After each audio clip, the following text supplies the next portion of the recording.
The Winter's Tale. Characters: Leontes, King of Sicily; Mamillus, Prince of Sicily; Camillo, Antigonus, Cleomenes, Dion, Lords of Sicily; Polixenes, King of Bohemia and friend of Leontes; Florizel, a prince, son of Polixenes; an old shepherd, believed to be father of Perdita; Hermione, wife of Leontes, Queen of Sicily; Perdita, daughter of Leontes and Hermione; Paulina, wife of Antigonus; Emilia, a lady serving Hermione. Leontes, King of Sicily, and his queen, the lovely Hermione, once lived together in the greatest happiness. The love that they felt for each other made Leontes so happy that he had nothing left to wish for, except that he sometimes desired to see again his old companion and school friend, Polixenes, King of Bohemia, and to introduce his friend to his queen. Leontes and Polixenes had been brought up together as children, but after the deaths of their fathers, each one had to rule his own kingdom. So they had not met for many years, though they often exchanged gifts, letters, and loving messages. At last, after repeated invitations, Polixenes came from Bohemia to the Sicilian court to pay his friend Leontes a visit. At first, this visit gave nothing but pleasure to Leontes. He begged the queen to show special care and attention to his dear friend, and he seemed to have found perfect happiness now that he was with his old companion. They talked about old times. They remembered their school days and their youthful games. They told stories of these to Hermione, who always took a cheerful part in these conversations. When, after a long stay, Polixenes was preparing to leave, Hermione, at her husband's wish, begged him to make his visit longer. And now this good queen's sorrow began. Polixenes had refused to stay when Leontes asked him, but Hermione's gentle words persuaded him to do so. Leontes had no reason at all to doubt either the honesty of his friend Polixenes or the excellent character of his good queen, but he was immediately seized with an uncontrollable jealousy. Everything that Hermione did for Polixenes, although it was only done to please her husband, increased the unfortunate king's jealousy. Suddenly, Leontes changed from a true friend, and the best and most loving of husbands, into a wild and cruel creature. He sent for Camillo, one of the lords of his court, and told him of his suspicions about his wife's unfaithfulness. Then he ordered Camillo to poison Polixenes. Camillo was a good man, who knew that there was no truth in Leontes' suspicions. So instead of poisoning Polixenes, he told him about his master's orders and agreed to escape with him from Sicily. Polixenes, with Camillo's help, arrived safely in his own kingdom of Bohemia. From that time, Camillo lived in the king's court and became his chief friend and adviser. The escape of Polixenes made the jealous Leontes even more angry. He went to the queen's rooms, where her little son Mamillus was just beginning to tell his mother one of his best stories to amuse her. Taking the child away, the king sent Hermione to prison. Though Mamillus was only a very young child, he loved his mother dearly.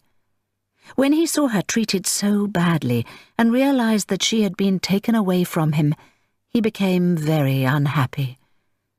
Gradually he lost his desire to eat and sleep, until it was thought that his sadness would kill him.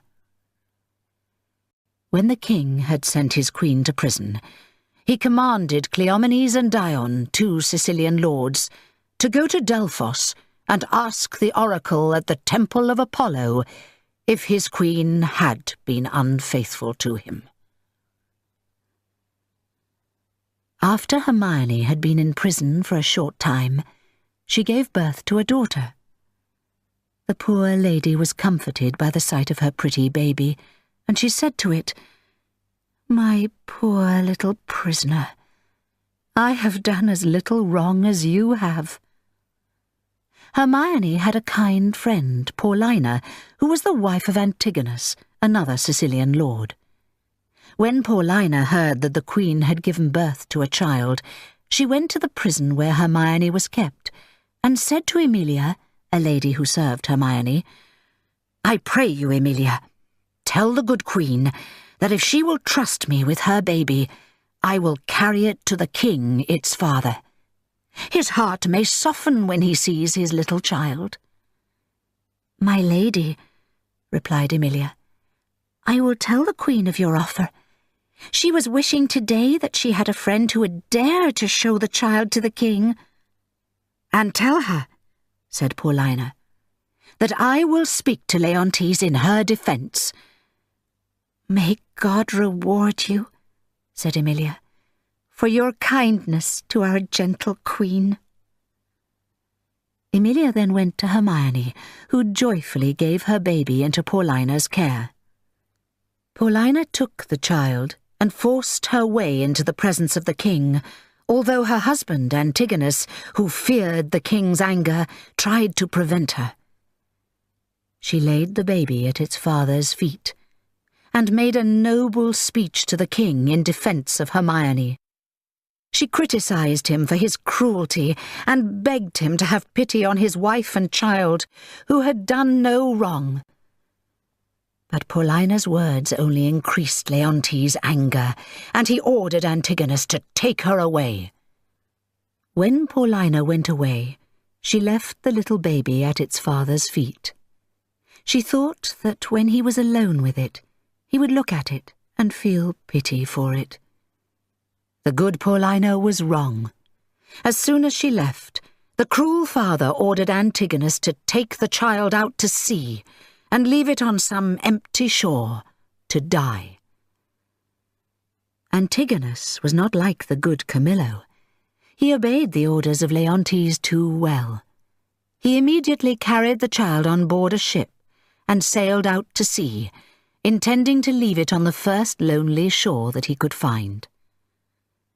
The king was so sure that Hermione was guilty that he did not wait for the return of Cleomenes and Dion from Delphos.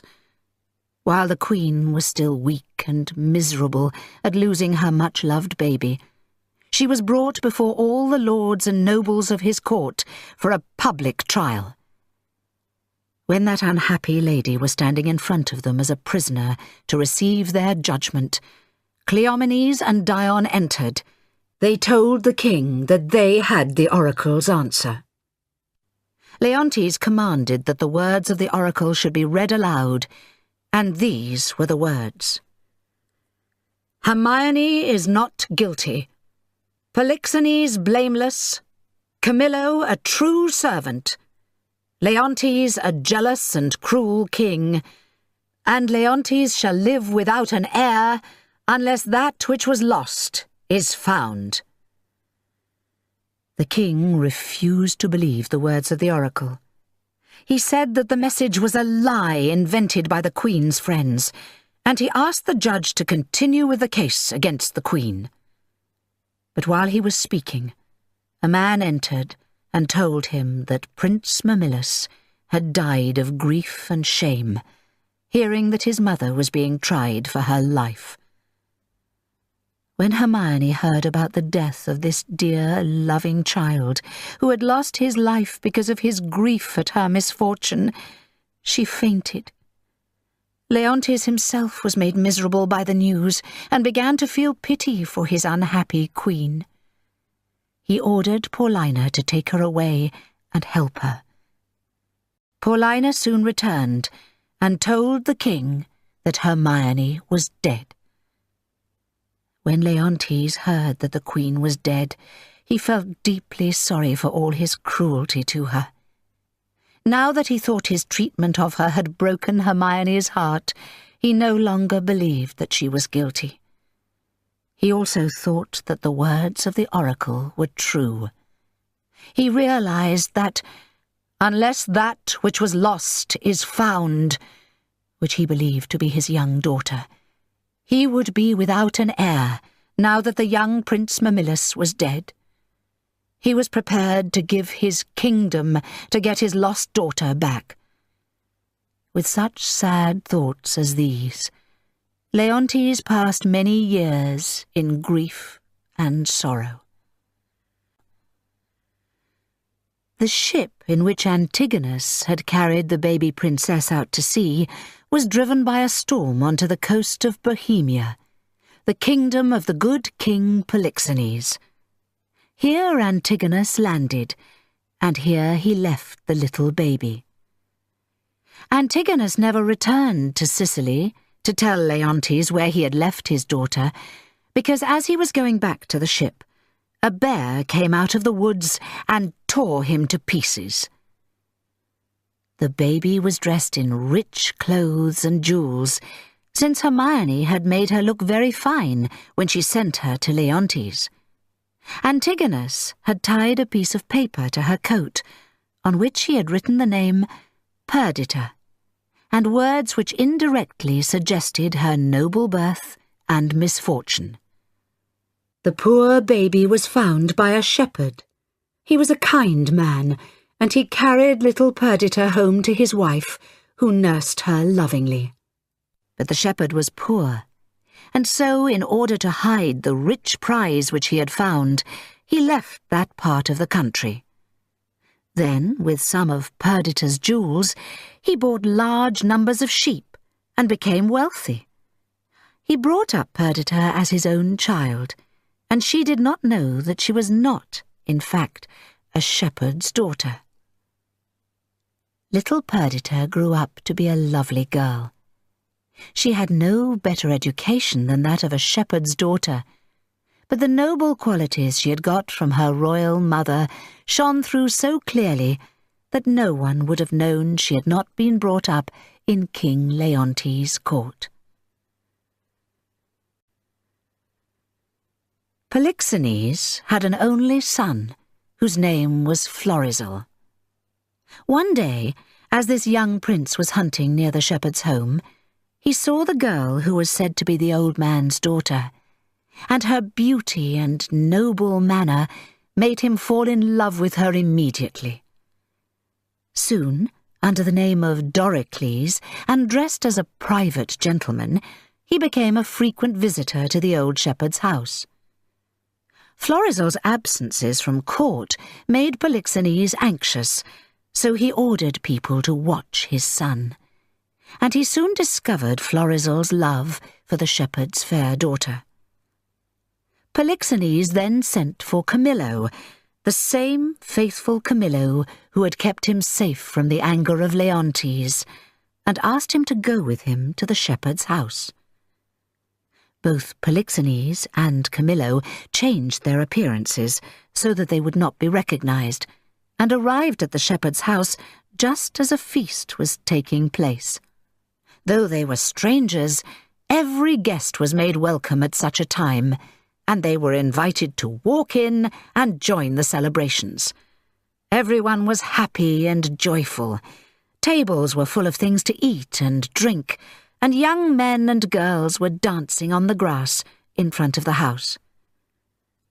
Florizel and Perdita were sitting quietly together in a corner, seeming more pleased with each other's conversation than with the games and amusements of those around them.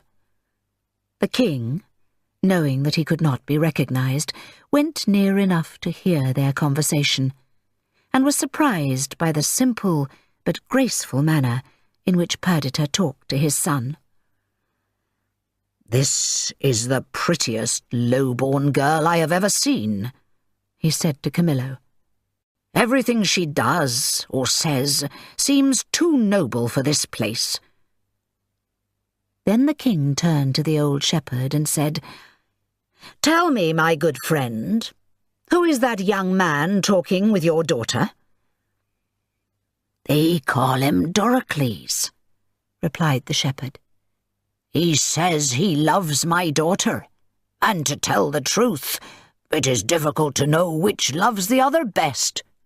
If young Doricles can win her, she will bring him what he does not dream of." By this he meant the rest of Perdita's jewels, which he had carefully saved to give her on her wedding day. Polixenes then spoke to his son. "Young man," he said, "your heart seems full of something that takes your mind away from feasting. When I was young, I used to bring presents for my love, but you seem to have brought nothing for your girl." The young prince, who did not know that he was talking to his father, replied, "Sir, she does not value such things. The gifts which Perdita expects from me are locked up in my heart." Then Florizel turned to Perdita and said, "Oh, hear me, Perdita, before this ancient gentleman, who, it seems, was once himself a lover." Florizel then called on the stranger to be a witness to a promise of marriage which he made to Perdita. But at that point, the king made himself known to his son and criticized him for daring to promise to marry this low-born girl. He called Perdita disrespectful names and threatened that if she ever allowed his son to see her again, he would put her and the old shepherd to a cruel death. The king left them then in great anger and ordered Camillo to follow him with Prince Florizel. When the king had gone, Perdita, whose royal nature was excited by Polixenes' angry words, said, "Though our hopes are now destroyed, I was not much afraid. Once or twice I was going to speak, and to remind him that the same sun that shines on his palace also shines on our small house." Then she added sadly, "But now I am woken from this dream. Leave me, sir. I will go to my sheep and cry there." The kind-hearted Camillo was greatly affected by Perdita's behaviour. He saw that the young prince was too deeply in love with her to give her up at the command of his royal father. So he thought of a way to help them both, and at the same time to put into action a plan which he had in his mind. Camillo had known for a long time that Leontes, the king of Sicily, was truly sorry for all he had done. And though Camillo was now the favourite adviser of King Polixenes, he could not help wishing to see his old master and his home once more. He therefore suggested to Florizel and Perdita that they should go with him to the Sicilian court, where he promised that Leontes would protect them. Then, with his help, they could obtain forgiveness from Polixenes and his agreement to their marriage. They joyfully agreed to this plan, and Camillo also allowed the old shepherd to go with them. The shepherd took with him the rest of Perdita's jewels, her baby clothes, and the paper which he had found tied to her coat. After a successful journey, Florizel, Perdita, Camillo, and the old shepherd arrived safely at the court of Leontes. The king, who still felt deep grief for his dead wife and his lost child, received Camillo with great kindness and gave a warm welcome to Prince Florizel. But it was Perdita, whom Florizel introduced as his princess, who seemed to attract all his attention. He saw that she looked like Hermione, and he said that his own daughter might have been such a lovely creature if he had not so cruelly destroyed her. "And then, too," he said to Florizel, "I lost the society and friendship of your father, whom I now desire more than my life to see again." When the old shepherd heard how much notice the king had taken of Perdita, and how he had lost a daughter when she was only a baby, he began to compare the time when he had found the little Perdita and the way in which she had been left to die. From all of this, the jewels and other signs of her high birth, he was forced to believe that Perdita was the king's lost daughter. Florizel and Perdita, Camillo and the faithful Paulina were all present when the old shepherd told the king how he had found the child, and how he himself had seen Antigonus die. He showed them the rich coat in which Paulina remembered that Hermione had wrapped the child. He produced a jewel which Paulina remembered that Hermione had tied around the child's neck, and he gave up the paper on which Paulina recognized her husband's writing. It could not be doubted that Perdita was Leontes' own daughter. Paulina was torn between sorrow for her husband's death and joy that the king's long-lost daughter had been found. When Leontes understood that Perdita was his daughter, his misery that Hermione was not alive to see her made him unable to say anything for a long time, except, "Oh, your mother, your mother." Paulina now told Leontes that she had had a statue made of Hermione, which looked exactly like the Queen. They all went with him to look at it. The king was anxious to see the statue of his Hermione, and Perdita was eager to see what her mother had looked like. When Paulina pulled back the curtain which hid this statue, it looked so perfectly like Hermione that all the king's sorrow came back to him at the sight. For a long time, he lost the power to speak or move. "I like your silence, my lord," said Paulina. "It shows the strength of your feelings more than any words can. Is this statue not very like your queen?" At last the king said, "Oh, she stood like this when I first loved her.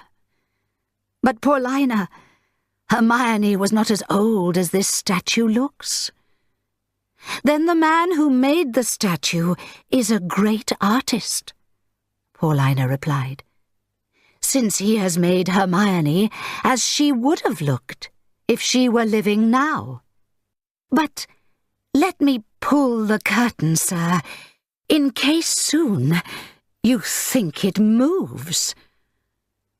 The king then said, "Do not pull the curtain. See, Camillo, do you not think it breathed? Her eye seems to have movement in it." "I must close the curtain, my lord," Paulina said. "You will persuade yourself the statue lives." "Oh, sweet Paulina," said Leontes, "I would like to believe that.